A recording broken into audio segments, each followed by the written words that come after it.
오늘 여러분과 함께 읽으셨던 본문의 말씀을 가지고 하늘 편지 그 첫 번째 이야기입니다. 에베소 교회에 보낸 편지라고 하는 제아의 말씀으로 함께 은혜 나누고 기도하려고 합니다. 장문수 시인의 마음의 편지라고 하는 다음과 같은 아름다운 시가 있습니다. 가까이 있어도 마음이 없으면 먼 사람이고, 아주 멀리 있어도 마음이 있다면 가까운 사람이니, 사람과 사람 사이는 거리가 아니라 마음이래요. 마음을 다스리는 사람, 마음을 아프게 하지 않는 사람, 따스한 말을 하는 사람, 위로의 마음을 전하는 사람, 그런 마음을 가진 사람이 좋아요.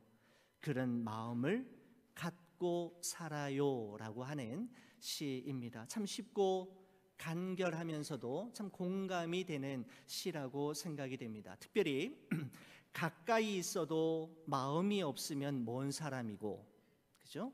멀리 있어도 마음이 있다면 가까운 사람이니, 사람과 사람 사이는 거리가 아니라 마음이다 라고 하는 표현에 저도 모르게 공감의 고개가 끄덕여집니다. 사람과 사람의 그 마음과 마음을 연결해주는 브릿지와 다리 역할을 하는 것들이 많이 있지만, 저는 사람의 마음과 마음을 연결해주는 가장 좋은 도구는 편지라고 생각됩니다.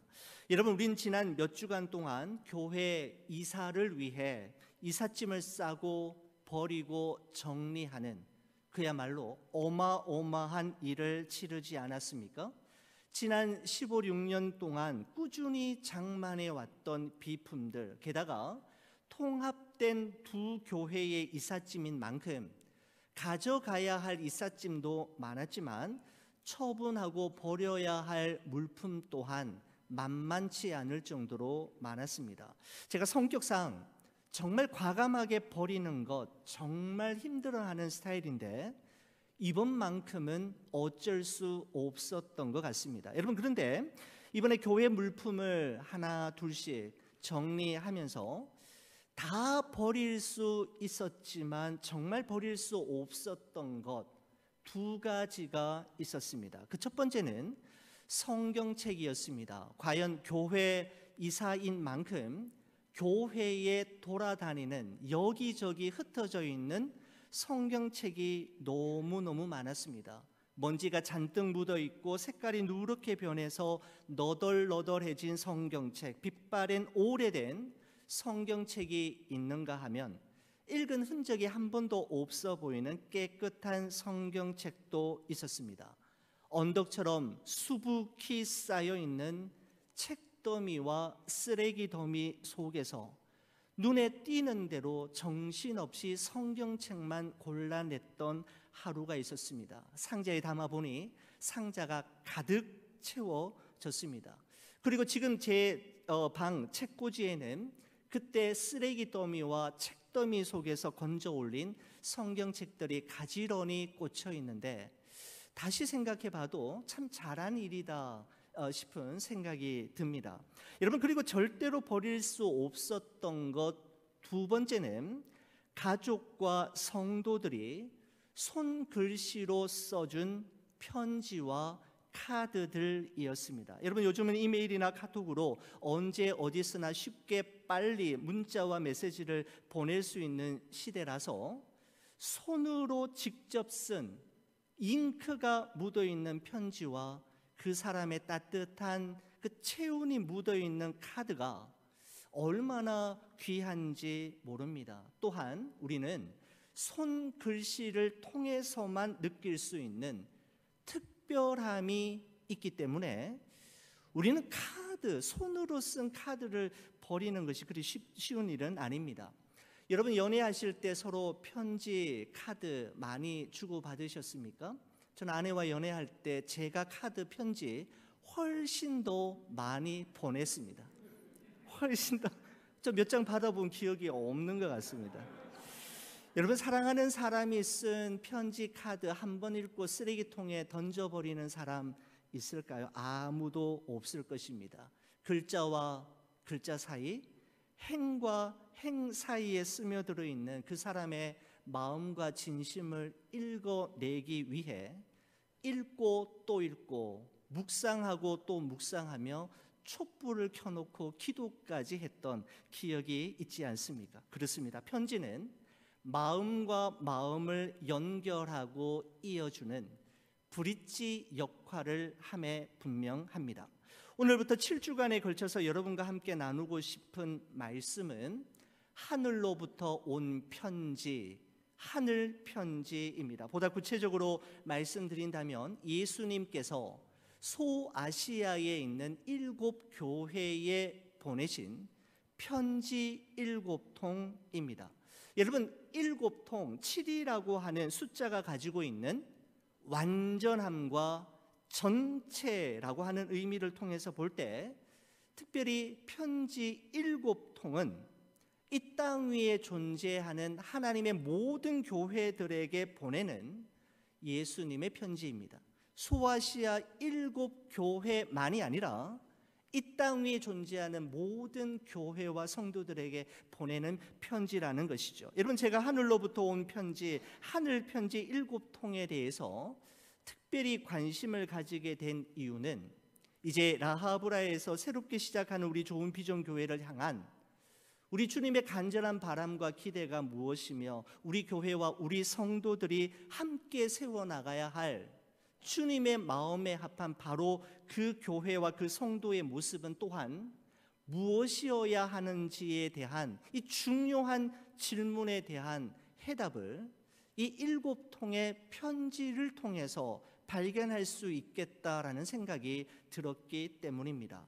요한계시록 2장과 3장에 기록된 에베소 교회, 서머나 교회, 버가모 교회, 두아디라 교회, 사대 교회, 빌라델비아 교회, 그리고 라오디게아 교회의 모습을 우리가 매주마다 하나씩 살펴보면서 우리 교회가 배우고 취해야 할 것은 적극적으로 배우고 취하고, 경계하고 버려야 할 것에 대해서는 과감하게 버림으로써 우리 좋은 비전 교회를 하나님의 마음에 합한 교회로 세워나가는 일에 여러분과 제가 귀하게 쓰임받기를 원하는 마음으로 그 첫 번째 편지를 여러분과 함께 나누려고 합니다. 여러분과 함께 읽으셨던 요한계시록 2장 1절에서 7절의 말씀은 예수님께서 에베소 교회와 그 성도들에게 보내시는, 그분의 마음을 담은, 그분의 따뜻한 체온이 느껴지는, 그분의 지문이 묻어있는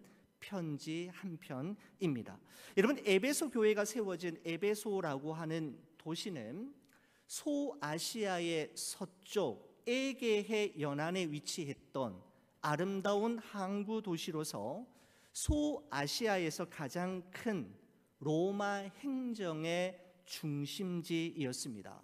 여러분, 그 당시 사람들은 이 에베소라고 하는 도시를 생각하면 가장 먼저 떠올리게 되었던 것은 그리스 신화에 나오는 아데미 여신을 모시는 아데미 신전이었습니다. 세계 7대 불가사의 중에 하나로 일컬어지는 아데미 신전의 크기는 길이가 100m, 폭이 57m였고 높이가 17m나 되는 100개의 거대한 기둥이 아데미 신전을 떠받치고 있었다고 합니다. 이 아데미 신전을 중심으로 형성된 이 에베소라고 하는 도시는 온갖 미신과 우상 숭배가 행해졌고 음란과 방탕함이 도를 넘어가는 수준이어서 제2의 소돔과 고모라라고 표현해도 조금도 손색이 없는 그러한 타락한 도시가 바로 에베소이었습니다. 바로 이 영적 흑암의 도시 한복판에 하나님의 교회 에베소 교회가 우뚝 세워지게 되었던 것입니다. 여러분, 이 에베소 교회는 사도 바울이 아굴라와 브루스길라와 함께 제2차 선교 여행 때 잠시 들렀다가 제3차 선교 여행 중에 3년 동안이나 머물면서 개척했던 교회로서 사도 바울이 개척 목사님, 1대 목사님이었다면 후임 목사님은 디모데이었습니다. 그리고 디모데 이후에 또 한 분의 목사님이 세워졌는데 요한복음, 요한 1, 2, 3서, 요한계시록을 기록했던 사도 요한이 3대 담임 목사로 목회를 할 만큼 에베소 교회는 정말 대단한 교회였습니다. 또한 사도 바울이 성경을 가르쳤던 두란노 서원이 바로 이 에베소라는 도시에 세워져 있음으로 인해 에베소 교회는 소아시아 다른 교회들 가운데서도 성경 말씀에 정통하고 말씀의 뿌리가 아주 깊이 내려져 있는 말씀으로 무장된 교회가 바로 에베소 교회였습니다. 1절 말씀은 바로 이 에베소 교회와 성도들에게 편지를 보내시는 예수님이 어떤 분인지를 소개하므로 에베소 교회의 편지가 시작됨을 볼 수가 있습니다. 자, 1절 말씀을 여러분 성경책을 통해서 한번 봐주시기 바랍니다. 에베소 교회의 사자에게 편지하라. 오른손에 있는 7별을 붙잡고 7 금촛대 사이를 거니시는 이가 이르시되 라고 되어 있습니다. 여러분 여기서 7별이라는 것은 예수님께서 당신의 교회와 당신의 양무리들을 위해 부르시고 세우시고 보내신 목회자를 의미합니다. 그런데 그 7별을 주님께서 오른손으로 붙잡고 계신다라고 되어 있습니다. 이 표현은 예수님께서 목회자들을 꼭 붙들어 주시고 돌봐주시고 책임져 주시겠다라고 하는 예수님의 의지가 담겨져 있는 표현이라고 할 수가 있지요. 여러분 그 다음에 7 금촛대가 나오지 않습니까? 여러분 7 금촛대는 예수님께서 당신의 보배로운 피로 그 피값으로 세운 교회를 의미합니다.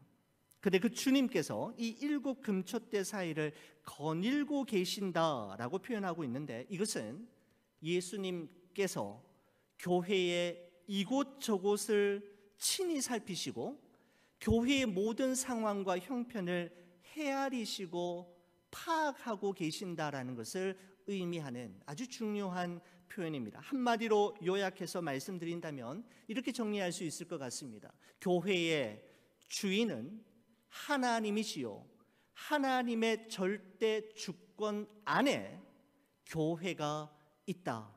이렇게 정리해도 조금 더 과언이 아닐 것입니다. 그렇습니다. 교회는 생각과 뜻을 같이 하는 사람들, 재력이 있는 몇몇 사람들이 모여서 우리 좋은 목사님 한 분 모시고 우리 교회 하나 차립시다 라고 해서 만들어지는 것이 결단코 아니라는 것이죠. 교회는 하나님의 깊으신 섭리와 그분의 철저한 계획 안에서 세워지게 되며 예수 그리스도의 대속의 죽음과 부활을 통해 구원받은 성도들이 모인 모임을 교회라고 정의할 수 있겠습니다. 사랑하는 성도 여러분, 우리 좋은 비전 교회의 주인은 하나님이십니다. 그리고 하나님의 절대 주권과 섭리 그리고 그분의 계획 안에 우리 교회의 과거와 현재와 미래가 있음을 여러분 굳게 믿으시기 바랍니다. 여러분 이어서 2절과 3절의 말씀은 에베소 교회가 주님으로부터 칭찬을 받게 된 2가지 이유를 기록하고 있는데 자, 우리 성경책을 통해서 2절 3절 말씀을 보시겠습니다. 내가 내 행위와 수고와 내 인내를 알고 또 악한 자들을 용납하지 아니한 것과 자칭 사도라 하되 아닌 자들을 시험하여 그의 거짓된 것을 내가 드러낸 것과 또 내가 참고 내 이름을 위하여 견디고 게으르지 아니한 것을 아노라라고 말씀하고 있습니다. 여러분 에베소 교회가 주님으로부터 칭찬을 받았던 첫 번째 이유는 알을 자신의 삶으로 증명하는 믿음이 그들에게 있었기 때문입니다. 말이 많은 크리스찬, 말만 잘하는 크리스찬이 아니라 자신이 한 말에 대해서는 끝까지 책임질 줄 알고 하나님의 말씀이 진리임을 자신의 삶으로 입증하고 증명하는 믿음을 에베소 교회 성도들은 가지고 있었는데, 그것이 바로 예수님께서 칭찬하셨던 첫 번째 이유라는 말씀입니다. 여러분, 이러한 에베소 성도들의 헌신과 섬김의 삶을 단도직입적으로 표현하고 있는 단어들이 2절과 3절에 기록되어 있는데, 이런 표현이죠. 행위, 수고, 인내, 참음, 견디어냄, 그리고 게으르지 아니함이라는 단어들입니다. 그들은 말이 많은 크리스찬이기 이전에 바로 자신의 말을 자신의 삶으로 증명하며 살았던 사람들이었습니다. 여러분, 그런데 더 중요한 것은 그들의 이러한 행동과 삶의 모습이 사람들의 인정과 칭찬을 받기 위해서, 그리고 좋은 평판을 받기 위해서가 아니었다라는 것입니다. 그들의 섬김의 동기와 헌신의 동기가 3절 말씀 안에 있는데, 이 표현입니다. 또 내가 참고 내 이름을 위하여 견디고 게으르지 아니한 것을 아노라라고 말씀하고 있습니다. 그들이 참았고 견디고 게으르지 아니한 신실한 삶을 살아갔던 이유와 동기가 무엇인가 하면, 내 이름을 위하여, 바로 예수 그리스도의 이름, 그 복음의 영광을 위하여 그들은 이러한 삶의 길을 선택했다라는 것이죠. 그들은 사람이 아니라 예수 그리스도의 이름이었습니다. 여러분, 마더 테레사의 다음과 같은 기도문을 저는 자주 묵상하고 저 자신을 돌아보는 기회로 삼습니다. 제가 한번 들려드리겠습니다.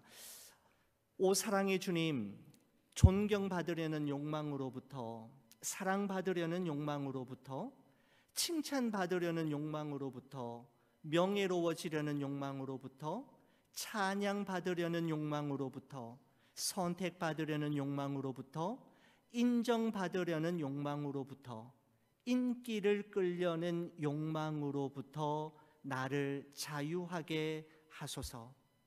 오 사랑의 주님, 모멸받는 두려움으로부터, 경멸받는 두려움으로부터, 질책당하는 두려움으로부터, 비난당하는 두려움으로부터, 잊혀지는 두려움으로부터, 오류를 범하는 두려움으로부터, 우스꽝스러워지는 두려움으로부터, 의심받는 두려움으로부터 나를 자유하게 하소서라고 하는 기도문입니다.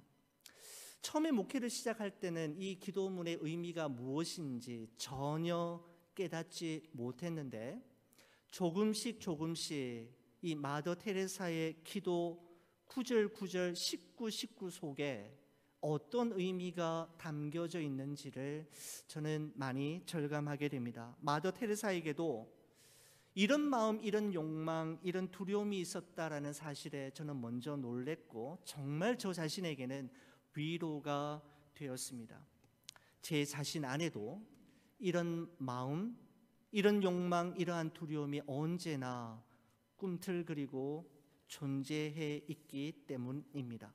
솔로몬은 잠언 29장 25절에 이렇게 고백한 적이 있습니다. 사람을 두려워하면 올무에 걸리게 되거니와 여호와를 의지하는 자는 안전하리라. 그렇습니다. 마땅히 두려워해야 할 분을 두려워하지 않을 때 우리는 사람을 두려워하게 되고, 사람에 대한 두려움은 외식과 위선의 삶으로 이어지게 되는 것이죠.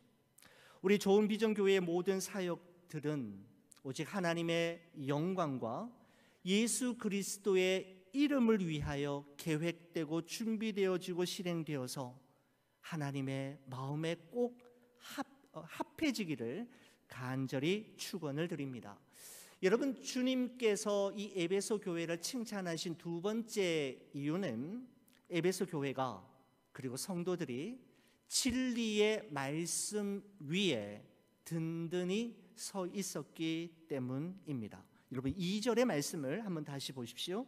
내가 내 행위와 수고와 내 인내를 알고 또 악한 자들을 용납하지 아니한 것과 자칭 사도라 하되 아닌 자들을 시험하여 그의 거짓된 것을 내가 드러낸 것과 라고 기록하고 있습니다. 자, 거기 보시면은 악한 자들, 자칭 사도라 하는 자들, 그러나 아닌 자들이라고 되어 있는데, 여러분 도대체 이들이 어떤 자들일까요? 그들의 정체성을 6절 말씀에서 찾아볼 수 있는데, 6절의 말씀을 보시면 오직 내게 이것이 있으니 내가 니골라 당의 행위를 미워하는도다.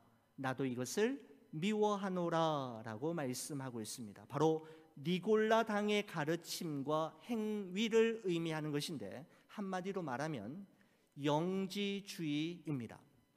여러분, 1세기의 교회들을 위협했던 대표적인 이단이 영지주의였습니다. 여러분, 영지주의자들은 영혼은 선하고 물질 육체는 악하다라고 하는 이원론을 주장하면서 사람의 육체는 사람의 영혼을 가두는 감옥과 같은 것이기 때문에 인간이 진정한 자유와 평안, 그리고 신의 뜻에 합당한 삶을 살기 위해서는 영혼을 가두는 육체의 감옥으로부터 자유함을 얻어야 한다라고 주장합니다. 그러면서 육체로는 어차피 육체가 구원받을 것은 아니기 때문에 육체로는 어떤 죄를 지어도 어떤 삶을 살아도 괜찮다라고 주장하는데, 이와 같은 가르침은 결국 그들로 하여금 쾌락주의와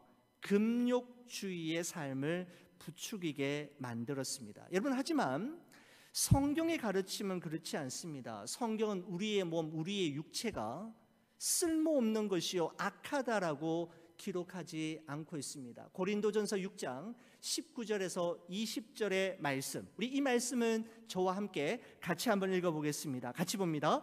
너희 몸은 너희가 하나님께로부터 받은 바 너희 가운데 계신 성령의 전인 줄을 알지 못하느냐. 너희는 너희 자신의 것이 아니라 값으로 산 것이 되었으니 그런즉 너희 몸으로 하나님께 영광을 돌리게 하라. 아멘. 그렇습니다. 성경은 우리 육체, 우리 몸을 영혼을 가두는 감옥이 아니라 하나님의 영이 거하시는 거룩한 성전이라고 말씀하면서 우리의 몸을 소중하게 다루고 보살펴야 함을 말씀하고 있습니다. 여러분, 에베소 교회와 성도들은 사도 바울, 그리고 디모데, 사도 요한과 같은 목회자들을 통해 말씀의 훈련을 받고 말씀의 가르침을 받았기 때문에 니골라당의 잘못된 가르침이 침투에 들어왔을 때 분별하고 물리치고 복음의 순수성과 교리의 정통성을 끝까지 지켜낼 수 있었습니다. 한마디로 에베소 교회와 성도들은 말씀의 실력을 갖춘 교회요 성도이었다는 말씀입니다. 여러분, 정리하면 에베소 교회가 주님으로부터 칭찬을 받은 이유는 에베소 교회 성도들은 말씀의 실력을 갖추었을 뿐만 아니라 그것으로 만족하지 않고 그 말씀을 목회자와 온 성도들이 수고와 인내, 참음과 견디어냄, 게으르지 않은 신실한 삶으로 살아내었기 때문입니다. 여러분, 그런데 저는 이 말씀을 준비하면서 정말 위로가 되고 힘이 되는 말씀, 중요한 것은 우리 주님께서 그것을 다 알고 계신다라는 사실입니다. 자, 여러분 2절 말씀 한번 보십시오. 무슨 말씀인가 하면 이렇습니다. 2절에 보면 내가 내 행위와 수고와 내 인내를 알고 라고 되어 있습니다. 3절의 말씀도 보시면 또 내가 참고 내 이름을 위하여 견디고 게으르지 아니한 것을 아노라 라고 말씀하고 있습니다. 알고 아노라. 영어 성경 ESV를 가지고 계신 분들은 보시면 2절이 시작되면서 I know 라는 표현으로 시작이 되고 3절이 시작되면서도 동일하게 I know, 무엇을 아는지에 대해서 계속해서 기록되는 것을 볼 수가 있습니다. 내가 모르는 것 같아도 알고 다 알고 있다라는 것입니다. 여러분, 주님의 이 말씀은 오늘 이곳에서 예배드리는 우리 좋은 비전 교회 성도님들을 향해서도 동일하게 주시는 말씀이라고 생각이 됩니다. 이 교회를 위해 흘린 너의 눈물과 이 교회를 위해 드린 너의 기도, 그리고 이 교회를 끝까지 지켜내기 위해 내가 인내하고 견뎌야만 했던 지난날의 아픔과 상처, 잠 못 이루는 밤, 내가 안다, 내가 알고 있다라고 말씀하시는 것이죠. 여러분, 우리가 하나님의 은혜에 감사하고 교회를 사랑해서 행한 일들이 도리어 오해와 비난이 되어 우리에게 되돌아오고 우리의 마음을 그들이 알아주지 못할 때 우리는 마음이 참 속상하고 무겁고 잠 못 이루는 밤을 보낼 수가 있게 됩니다. 여러분, 그러나 주님은 말씀하십니다. 내가 안다, 내가 알고 있다라고 말씀하시는 것이죠. 우리 주님이 알아주시고 우리 주님께서 인정해 주신다면 우리는 다시 기뻐할 수 있고 시작한 그 일을 끝까지 해낼 수가 있게 되는 것이죠. 갈라디아서 6장 9절에 이렇게 기록합니다. 그러므로 선을 행하되 낙심하지 말지니 포기하지 아니하면 때가 이름에 거두리라 라고 말씀합니다. 때가 이름에 거두리라 라는 말씀은 반드시 때가 있다라는 의미이고, 또한 이 말에는 그 때는 반드시 오고야 만다라는 것입니다. 사람의 오해와 평가에 낙심하지 말고 선한 일을 포기하지 아니하면 하나님의 때가 되면 반드시 이루고 거두게 되며 모든 것이 합력하여 선을 이루게 될 것임을 말씀하고 있는 것이죠. 사랑하는 우리 교우 여러분, 우리 주님께서 아십니다. 아멘? 네, 그렇습니다. 아십니다. 우리 주님이 여러분의 마음을 알고 이해하고 계십니다. 여러분, 이처럼 에베소 교회는 정말 우리가 보기에 이상적인 교회요, 완벽한 교회처럼 보였는데, 여러분, 이 교회에도 예수님으로부터 책망받을 일이 한 가지 있었습니다. 4절의 말씀을 보시겠습니다. 그러나 너를 책망할 것이 있나니 너의 처음 사랑을 버렸느니라 라고 말씀하고 있습니다. 여러분, 우리는 그냥 이 문장을 그러나 너를 책망할 것이 있으니 너의 처음 사랑을 버렸느니라 그렇게 읽을 수 있지만, 여러분, 그러나라고 하는 이 단어의 헬라어는 알라라고 하는 단어를 쓰고 있는데, 강력한 반전을 표현할 때 쓰는 접속사로서 우리 예수님께서 아주 강하게 책망하고 있는 것입니다. 그러나 내가 책망할 것이 하나 있다. 그것은 너희가 처음 사랑을 버렸느니라 라고 말씀하시는 것입니다. 예수님께서 에베소 교회를 위해 그토록 칭찬하셨던 모든 행위와 수고, 인내와 참음, 견디어냄, 그리고 그 말씀의 실력 안에 사랑이 없다면 아무것도 아니고 아무 소용도 없다라는 것이죠. 다른 모든 것을 다 갖추어도 사랑이 없다면 nothing이고, 다른 모든 것이 부족하고 좀 모자라도 사랑이 있다면 everything이라고 말씀하시는 것입니다. 제가 오늘 강연에서 이런 글귀를 들은 적이 있습니다. 베어버리려고 생각하면 이 세상에 잡초 아닌 것이 없습니다. 그러나 품으려고 하면 꽃이 아닌 것이 없습니다 라고 하는 그 글을 강연을 통해서 듣는 순간 바로 차를 세워가지고 기록했던 기억이 납니다.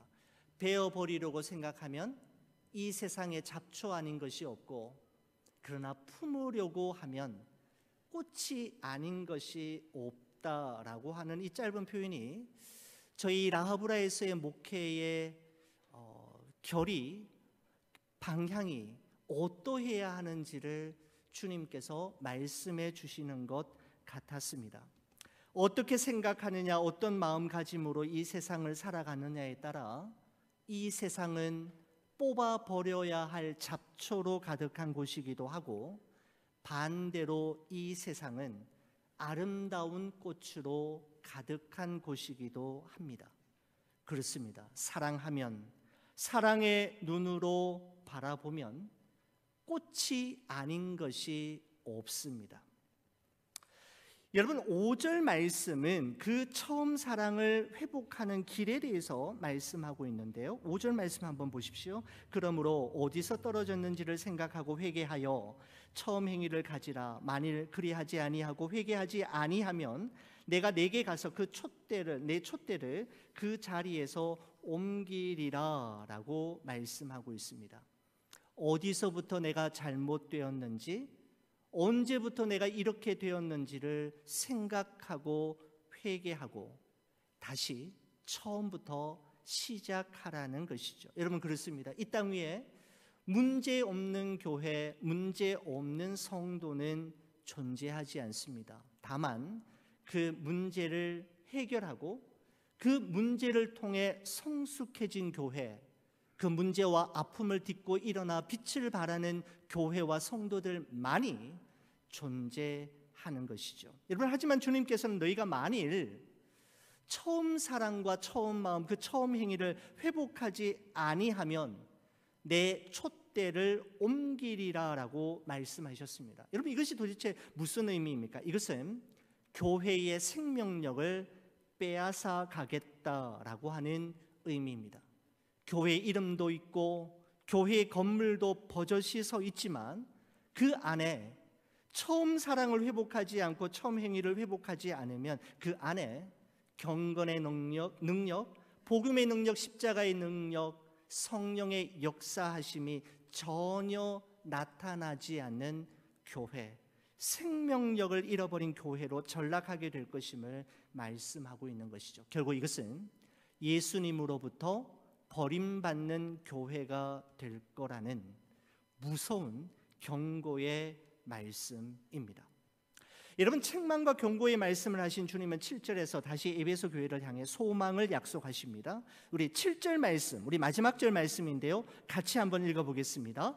귀 있는 자는 성령이 교회들에게 하시는 말씀을 들을지어다. 이기는 그에게는 내가 하나님의 낙원에 있는 생명나무의 열매를 주어 먹게 하리라 라고 되어 있습니다. 이기는 그에게는 하나님의 낙원에 있는 생명나무의 열매를 주어 먹게 하리라. 여러분, 이기는 그가 어떤 일을 말하는 걸까요? 바로 이 사람은 어디서부터 잘못되었는지를 생각하고 그것을 철저히 회개함으로 돌이킬 뿐만 아니라 처음 사랑과 처음 마음, 처음 행위를 다시 회복하는 교회와 성도를 이기는 그라고 표현하고 있습니다. 처음 사랑을 회복한 교회와 그 교회의 성도들에게는 하나님의 낙원에 있는 생명나무의 열매를 주어 먹게 하겠다라고 약속하셨는데, 이것은 새 하늘과 새 땅에서의 영원한 삶을 보장해 주실 것에 대한 약속일 뿐만 아니라 이 땅에서도 저 천국을 경험하는 교회와 성도로 삼아 주시겠다라고 하는 의미가 담겨져 있습니다. 사랑하는 우리 교회 여러분, 에베소 교회와 성도들에게 가장 급하고 중요했던 것은 주님과의 처음 사랑, 처음 마음, 그리고 처음 행위를 회복하는 것이었습니다. 여러분, 그렇다면 우리 좋은 비전교회가 라하브라 시대의 새로운 시대를 개막하면서 우리에게 가장 중요하고 우리가 가장 먼저 회복해야 할 바로 그것은 무엇일까요? 바로 주님을 향한 처음 사랑, 주님을 향한 그 처음 마음, 주님을 위한 처음 행위입니다. 주님과의 처음 사랑, 주님을 위한 처음 행위가 회복되어 하나님의 낙원에 있는 생명나무의 열매를 이 땅에서도 날마다 맛보며 이 땅에서 저 천국을 미리 경험하는 그런 교회, 그런 성도로 살아가는 여러분과 제가 되기를 주의 이름으로 간절히 축원을 드립니다.